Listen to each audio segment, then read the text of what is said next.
Soit avec vous. Et avec votre esprit. Évangile de Jésus-Christ selon saint Marc.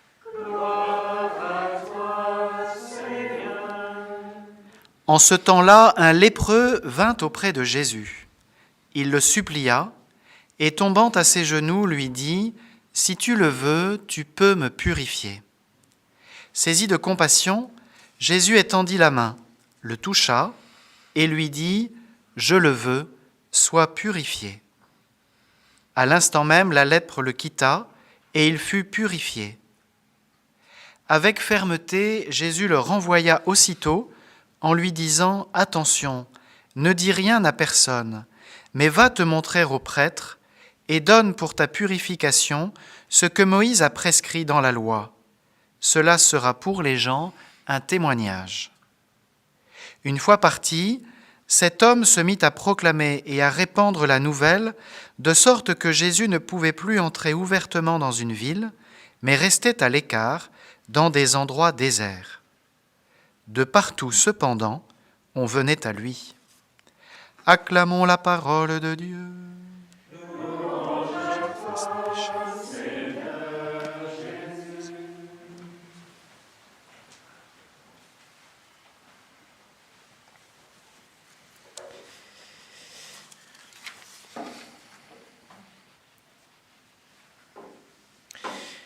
Alors je le disais tout à l'heure, nous faisons mémoire de saint Hilaire de Poitiers, qui est un ardent défenseur de la divinité du Christ, Jésus. Et voilà qu'aujourd'hui nous avons la suite du livre de Samuel, avec cet épisode de la lutte entre les Philistins et le peuple de Dieu, d'Israël. Et les Philistins ont gagné. Le peuple d'Israël se dit, ben tiens, on va essayer de ramener l'arche de Dieu sur le terrain. Et puis, donc, ils ramènent l'arche, grande ovation de tout le peuple qui est là, qui se battait. Les Philistins entendent et ils répondent, que se passe-t-il? Quelle est cette grande ovation dans le camp des Hébreux? Ils comprirent alors que l'arche du Seigneur était arrivée dans le camp, et ils disent ceci, extraordinaire. Dieu est arrivé au camp des Hébreux. C'est pas directement Dieu, c'est l'arche de Dieu. Pour le peuple de Dieu, l'arche représente la présence de Dieu, évidemment. Mais pour les Philistins, ce sont des païens, ils connaissent pas véritablement cette présence de Dieu. Et là, ils vont dire, Dieu est présent. Donc il y a une certaine reconnaissance, en tout cas, dans cette arche, une certaine reconnaissance de la présence de Dieu. Ils reconnaissent que voilà, il y a quelque chose de mystérieux, il y a la présence de Dieu. Pourtant, ça n'est que l'arche de Dieu. D'ailleurs, l'arche sera prise par ce peuple de Philistins qui va finalement gagner une deuxième fois. Ils vont trimballer l'arche de ville en ville parce qu'à chaque fois que l'arche est dans la ville, il y a des malheurs qui arrivent aux gens et donc plus personne ne veut de l'arche et finalement ils vont renvoyer l'arche chez le peuple de Dieu. Voilà, une histoire un peu drôle, mais qui dit qu'il y a cette présence, cette divinité de Dieu, cette présence de Dieu qui est là, à travers l'arche pour le peuple de Dieu. Et j'en arrive à l'Évangile et à aujourd'hui, il y a Jésus. Il y a Jésus et ce lépreux qui vient auprès de Jésus et qui le supplie en disant « Si tu le veux, tu peux me purifier ». Mais qui est Jésus pour purifier? Un magicien, un homme qui dit des belles choses et un thaumaturge, plus que ça. C'est tellement que ce lépreux, il reconnaît une présence différente. C'est un homme, mais plus qu'un homme. Il y a quelque chose en plus dans cet homme. Si tu le veux, tu peux me purifier. Et effectivement, Jésus n'est pas que cet homme historique, fils de Joseph et de Marie.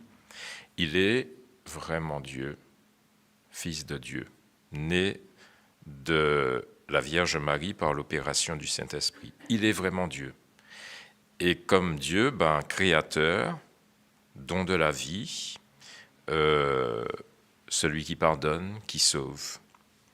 Donc en suppliant Jésus, ce lépreux demande à Jésus, Christ pour le coup, et donc demande au Fils de Dieu, si tu le veux, tu peux me purifier.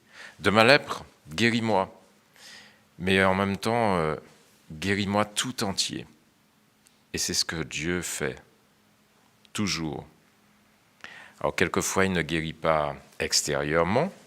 Quelquefois, on a des maladies, des infirmités, des souffrances pour lesquelles on prie et on supplie Jésus, Fils de Dieu, on supplie Dieu le Père, on demande à l'Esprit Saint.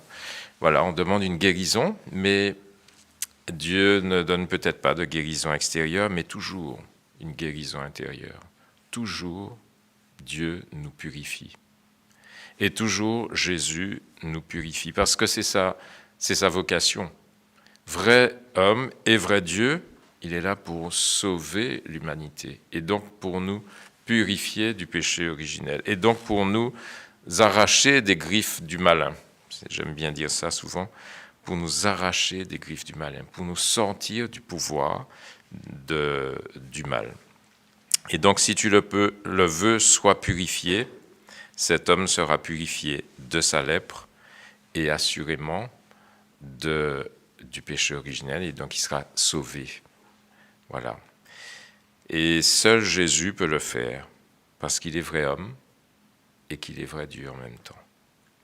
Merci à Saint-Hilaire et à d'autres qui ont défendu la divinité de Jésus, parce que ça a donné lieu à une hérésie dans l'Église qui a duré un certain temps, et donc hérésie qui peut durer encore, hein. Il y a encore des gens qui nient la divinité de Jésus, mais voilà, soyons assurés que nous avons un Sauveur, en la personne de Jésus, vrai Dieu et vrai homme.